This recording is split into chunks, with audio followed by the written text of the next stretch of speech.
Prezados irmãos e prezadas irmãs, estamos diante de mais um estudo da Escola Bíblica Dominical da Igreja Evangélica Congregacional do Largo do Tanque. Hoje nós vamos estudar a lição 12, que tem como título O Andar em Cristo, isto é, está baseado lá em a Epístola do Apóstolo Paulo aos Colossenses, capítulo 3 e 4. Mas antes de darmos início ao nosso estudo, vamos dirigir a Deus em oração, pedindo a sua bênção para este momento. Vamos orar. Senhor Deus e Pai, muito obrigado por mais esse dia. Obrigado pela tua graça, tua misericórdia, teu amor, teu perdão.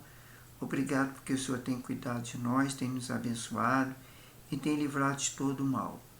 Pedimos perdão pelos nossos pecados, nossas faltas, tudo aquilo que fazemos que não te agrada. Seja conosco nesse momento, tendo sabedoria, discernimento, orientação, vinda do alto, para que possamos ser abençoados e edificados através da Tua Palavra. E abençoe esses estudos, Pai, e todos aqueles que vão participar, através das redes sociais, que eles possam ser abençoados, possam compreender aquilo que Tu queres falar através de mim, Senhor. Que sou apenas um instrumento, Senhor, em Tuas mãos. Faça isso para a Tua glória, que nós te pedimos e já te agradecemos, Pai, em nome do Senhor Jesus. Amém. Então vamos dar início ao nosso estudo, que é o andar em Cristo, né? Baseado lá na Epístola do Apóstolo Paulo em Colossenses 3 e capítulo 4. Temos como texto bíblico básico, Colossenses 3, nós vamos ler de 18 ao 22, que é o versículo, né? E depois vamos ler o Colossenses, capítulo 4, versículo 1 ao 9. Então, vamos dar início ao texto bíblico básico. Bom, lá no versículo 18, diz assim: Vós, mulheres, estáis sujeitos aos vossos próprios maridos, como convém no Senhor. Vós, maridos, amai vossas mulheres, e não vos irriteis contra ela. Vós, filhos, obedecei em tudo os vossos pais, porque isso é agradável ao Senhor. Vós, pais, não irriteis os vossos filhos, para que não percam o ânimo. Vós, servos, obedecei em tudo o vosso Senhor, segundo a carne, não servindo só na aparência, como para agradar a homens, mas em simplicidade de coração, temendo a Deus. Então, nós agora vamos ler o capítulo 4, do versículo 1 ao versículo 9. No versículo 1, Vós, senhores, fazei o que for de justiça, equidade, e vossos servos, sabendo que também tendes um Senhor nos céus. Perseverai em oração, velando nela com ações de graça, orando também justamente por nós, para que Deus nos abra a porta da palavra, a fim de falarmos do mistério de Cristo, pelo qual estou também preso, para que manifeste como me convém falar. Andai com sabedoria, para que com estilo te fará remido o tempo, e vossa palavra seja sempre agradável, temperada com sal, para saibais como vós convém responder a cada um. Tiquito, irmão amado e fiel ministro, e conservo no Senhor, vos farás saber o meu estado, o qual vos enviei para o mesmo fim, para que saibais que vosso estado console o vosso coração. Justamente com Onésio, amado e fiel irmão, que dos vossos ele vos farão saber tudo que por aqui se passa. Então, essa foi a carta do apóstolo Paulo aos Colossenses. Nós lemos no capítulo 3, do versículo 18 ao 22, e Colossenses, capítulo 4, do 1 ao 9. O autor coloca como texto áureo na lição: E tudo quanto fizeres, fazei que todo coração, como ao Senhor e não aos homens.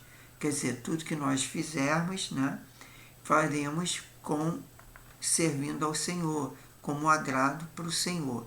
Então, no trabalho, quer nas atividades no lar, quer nos nossos estudos, fazer isso tudo para a glória do Deus Pai. Agora, nós temos o subsídio para o estudo diário, que é de segunda a sábado, mas nós não vamos ler para não perder muito tempo. Mas peço que os irmãos e as irmãs consultem na Palavra de Deus esses capítulos, esses livros, capítulos e versículos. Bom, qual é o objetivo da lição? Ao término do estudo bíblico, o aluno deverá ser capaz de, primeiro, reconhecer o princípio que regula a convivência no lar, certo?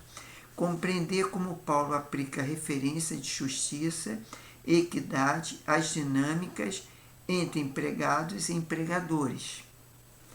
Valorizar a rotina de oração e o testemunho sábio diante daqueles que ainda não caminham na fé.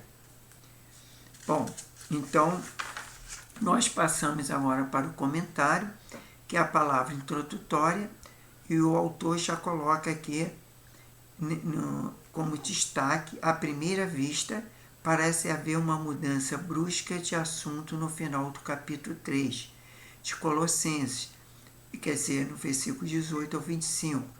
Paulo deixa a exortação doutrinária para tratar de questões prosaicas. No entanto, essa tradição revela um princípio essencial da fé. Para o apóstolo, a nova vida em Cristo precisa alcançar os espaços mais concretos da existência. Bom, no final dos Colossenses 3, capítulo 3, e no primeiro versículo do capítulo 4, Paulo afirma que seus leitores que a mensagem da cruz não deve ser apenas professada, mas vivida. Ele apresenta diretrizes para os relacionamentos domésticos, estabelece princípios de justiça e contexto laboral. Por fim, convida a igreja à perseverança na oração, ao testemunho sábio e à comunhão fraterna. Esta lição precoce, essas três dimensões, o lar, o trabalho e as práticas cotidianas da espiritualidade, lembrando que em Jesus cada laço humano pode ser refeito e cada gesto pode se tornar ser reflexo do seu governo sobre nossa vida. Bom, número 1. Vida cristã no lar, relações transformadas pela graça. Esse é o subtítulo do número 1 aí. Vamos lá. Paulo trata da experiência familiar, de modo semelhante ao que fez na carta aos Efésios, aplicando a nova realidade em Cristo e aos seus efeitos mais próximos. Isso está lá em Efésios 5, versículo 22 e Efésios 6, versículo 4. Em Colossenses, porém, ele apresenta instruções objetivas para as esposas, maridos, pais e filhos, ressaltando que cada interação deve refletir o senhorio do Mestre, conforme Colossenses 3, versículos 18 ao 21. Agora, 1.1. Submissão que promove a união no Senhor. Assim como em Efésios 5, 22, o apóstolo orienta as esposas de Colosso a viverem em submissão no Senhor, expressão que remete a um princípio moldado pelo Evangelho, não por convenções sociais. A cultura greco-romana possuía um próprio modelo de família, enquanto o estoicismo ensinava que o costume estabelecia a norma. Porém, Paulo aponta para um padrão diferente, guiado pela fé e pelo caráter do Salvador. A mesma lógica aparece quando ele descreve a dinâmica que se desenha no corpo de Cristo, sujeitando-vos uns aos outros no temor de Deus, mostrando que o cuidado mútuo é o solo em que a comunhão ganha forma. Ao mencionar essa sugestão, ele não invoca inferioridade, mas convoca atitudes de respeito e dedicação, a mesma que ele exige do marido, no versículo seguinte, conforme Colossenses capítulo 3, versículo 19. Sua preocupação é que o lar seja caracterizado pela cooperação, pela paz e pela presença divina, ecoando os chamados de caminhar de modo digno da vocação recebida. 1.2 O amor que desarma a armadura. Assim como em Efésios, Paulo orienta os maridos colossenses a amarem suas respectivas esposas com a mesma disposição sacrificial de Cristo, resumindo esta responsabilidade em um único imperativo: não vos irriteis contra elas. O verbo empregado, picareino, traz ideia de não nutrir amargura ou ressentimento no trato cotidiano. O apóstolo reconhece que o conflito e tensões fazem parte da vida familiar, mas lembra que o homem é chamado a responder com maturidade, paciência e zelo, em vez de reagir com dureza e rigidez. Ele deve cultivar o amor que pacifica e restaura, revelando a natureza de Jesus. Por isso, proteger o lar fortalece sua estrutura e cria um cenário onde todos podem crescer debaixo da graça. Isso está lá conforme 1 Pedro, capítulo 3, versículo 7. 1.3 A obediência que preserva o ânimo. A recomendação de Paulo aos filhos é precisa: obedecei em tudo vossos pais. Esse mandamento nas Escrituras está ligado à honra e ao respeito, princípio presente desde o Decálogo, conforme lá Êxodo 20, versículo 12.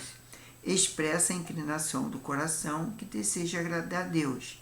No ambiente doméstico, essa postura estreita os vínculos e contribui para a formação espiritual das novas gerações. Quer dizer, texto de Êxodo lá que diz nos 10 mandamentos que deve-se honrar o pai e mãe, para que acrescente anos e vidas aqui na terra. Da mesma forma, o apóstolo dirige uma palavra aos pais: não irriteis vossos filhos, para que não perca o ânimo. A autoridade paterna, portanto, deve ser exercida com compaixão e sabedoria, sem provocações, rigidez excessiva ou cobranças desmedidas. Em Efésios, ele reforça esse equilíbrio ao exortar que a criação da prole deve ser guiada pela doutrina e admoestação do Senhor. Um lar saudável nasce dessa transitura de gentileza, dados e encorajamentos recíprocos. Agora, número 2. Ética cristã no trabalho e servos e senhores diante de Deus. Depois de discorrer sobre o relacionamento familiar, Paulo amplia o olhar e reúne em uma mesma seção a conduta esperada dos servos e dos seus senhores. Embora esse tema também apareça em Efésios 6, 5 e 9, aqui o apóstolo é ainda mais conciso e objetivo. Aí 2.1 Servos obedientes a sincera e temor a Deus. Paulo orienta os escravos, aplicável hoje a todos que trabalham sob a liderança de outro. Quer dizer, naquela época havia muitos senhores e escravos. Hoje existe trabalhadores e empregadores, quer dizer, empregado e empregadores. E a obedecerem com sinceridade por causa do temor ao Senhor. Este comportamento não é mera formalidade, mas o indicativo tem integridade. O salvo exerce as suas funções de modo digno, porque reconhece que seu serviço é prestado a Deus, não apenas supervisores humanos, quer dizer, não apenas seus empregados. Nós temos que fazer nosso trabalho aquilo que a gente faz que seria para Deus. Essa maneira de agir distingue o discípulo de Cristo. Em vez de adotar padrões displicente ou prática injusta, elege segundo os princípios do Evangelho, guiado por uma consciência reverente e pela certeza do seu caráter. Também se revela de forma como realizar suas atividades. Servos dedicados em integridade no serviço. O apóstolo amplia seu ensino afirmando, entre aspas, tudo quanto fizeres, fazei de todo o coração, como ao Senhor e não aos homens. Fecha aspas. De todo o coração, como ao Senhor e não aos homens. Isso está lá em Colossenses 3:23. A vida profissional dos fiéis deve traduzir essa disposição, servir com empenho, honestidade e alegria, não por obrigação, mas como expressão de sua fé. Essa compreensão exclui superficialidade e desonestidade e convida o crente a exercer suas tarefas com diligência, crente que sua propriedade honra a Deus. O trabalho feito de todo o coração transforma o cotidiano em testemunho, evidencia que para os discípulos de Jesus, em cada obra, por mais simplória que possa aparecer, tem valor diante dele. Só abrindo um parênteses, essa questão de nós trabalharmos para um empregador, que seja numa repartição pública, numa empresa privada, nós temos que dedicar sempre ao nosso trabalho. A gente vê que muitos colegas, pessoas às vezes que até incrédulas, né, elas ficam doidas para ir embora do serviço, fica doido para se aposentar, fica doido para chegar final de semana para não trabalhar. Mas aquele servo do Senhor, eu digo isso não para orgulho meu, mas para a glória de Deus, que eu sempre me dediquei ao trabalho. Basta dizer que eu poderia me aposentar desde 2017 e até hoje não me aposentei, porque eu gosto de trabalhar, eu amo o trabalho. Embora eu fico trabalhando em home office em casa, mas eu me dedico, eu acordo cedo, ligo o computador e abro o sistema e faço as minhas tarefas todas que eu tenho para fazer. Claro que na hora do almoço eu desligo o computador para não ficar o dia inteiro, né? E depois eu dou continuidade, às vezes até 8, 9 horas da noite, e eu tento fazer o máximo e obedecer.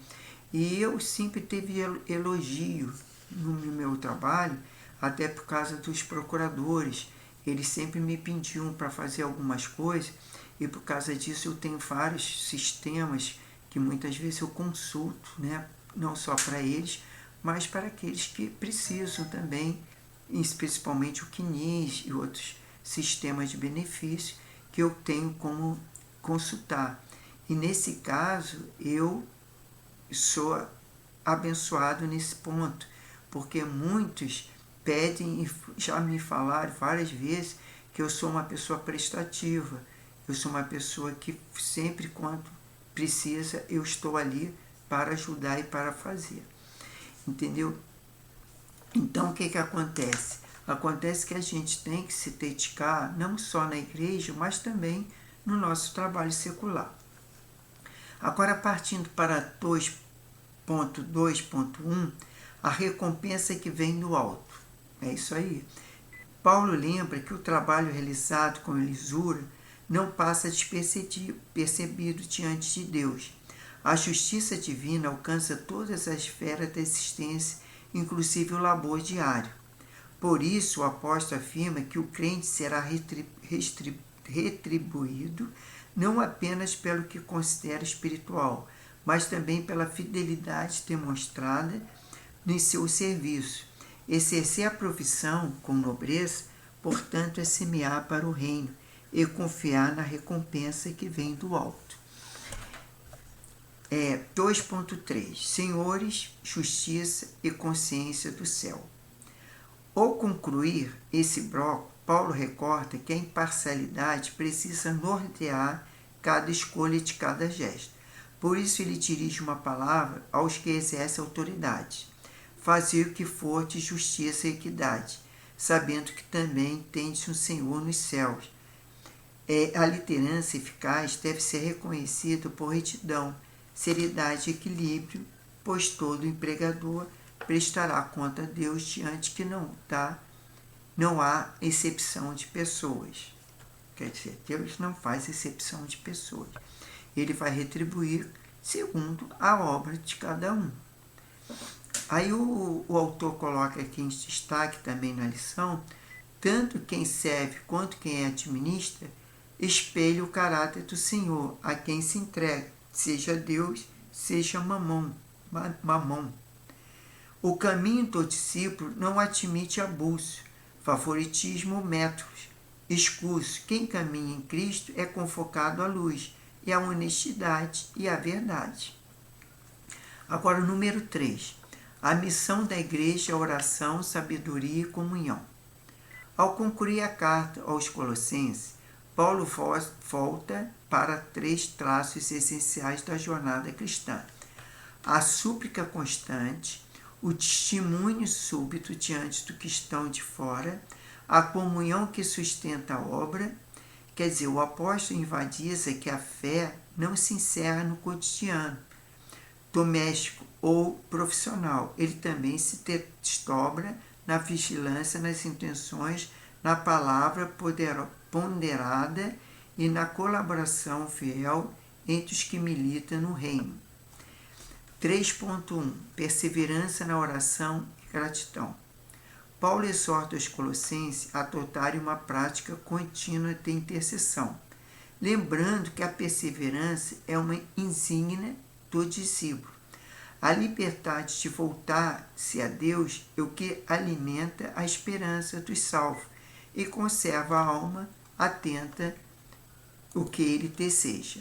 O apóstolo também destaca a gratidão como algo indispensável. Em toda a epístola, ele convida os crentes a render graças em todas as circunstâncias, quer dizer, ser grato em todas as coisas. Assim o coração se afirma no eterno e aprende a perceber seus movimentos, mesmo nas horas mais simples. 3.1.1 Preces que abrem a porta. Paulo ainda roga aos irmãos de Colossos que intercedam por seu ministério, para que Deus lhe abra as portas da palavra. Essa imagem, utiliza em outras cartas, aponta para a oportunidade que o soberano nos céus cria para o avanço do Evangelho. Mesmo preso, o apóstolo deseja anunciar Cristo, como convém, demonstrando humildade e zelo pela precisão da mensagem.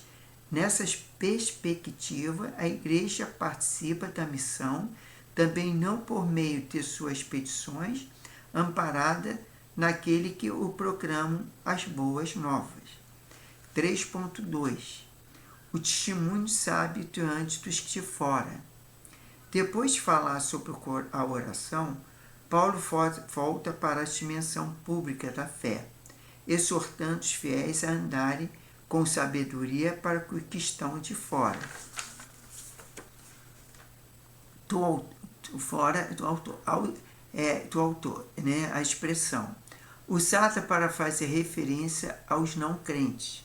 Ressalta que a presença cristã no mundo exige discernimento e sensatez e sensibilidade, especialmente em contextos permeados por ideias contrárias ao Evangelho.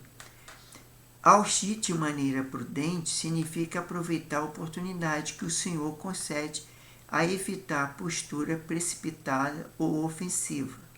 Por isso, o apóstolo acrescenta que a palavra do discípulo deve ser sempre agradável, temperada com sal, e a metáfora remete à falta que preserva, edifica e transmite benevolência, permitindo resposta adequada a cada situação.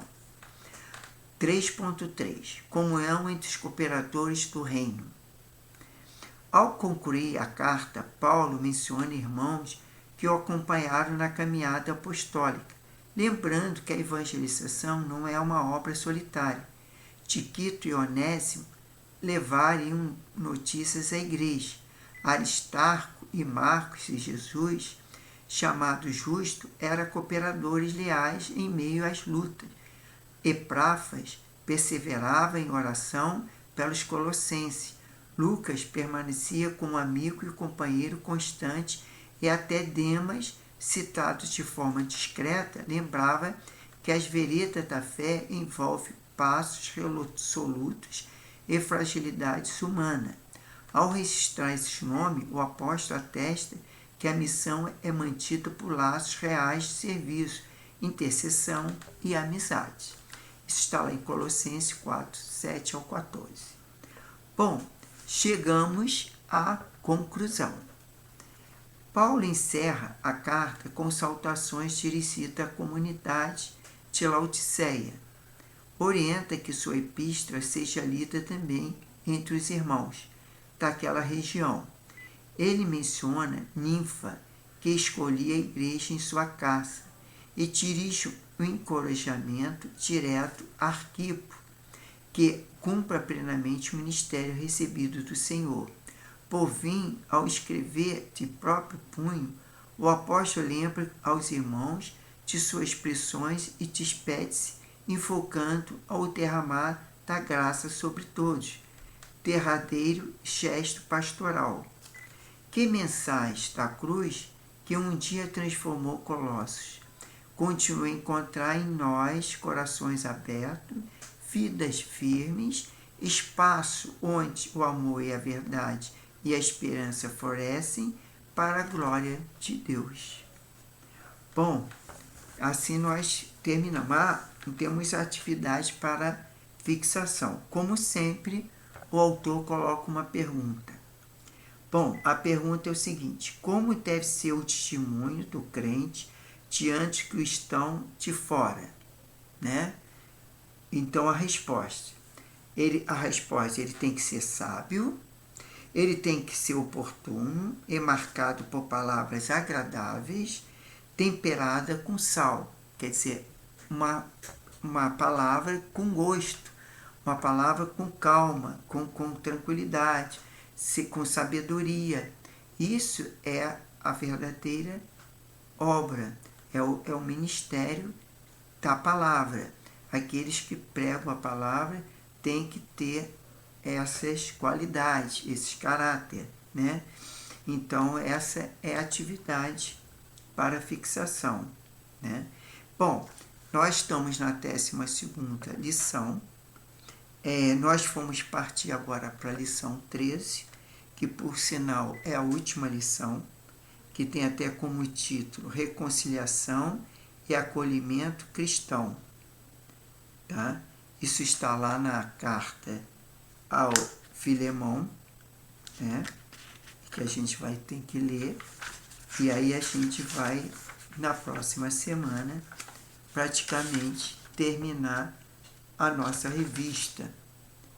E aí vamos partir para uma próxima revista, no qual a gente vai dirigir essa escola bíblica dominical online.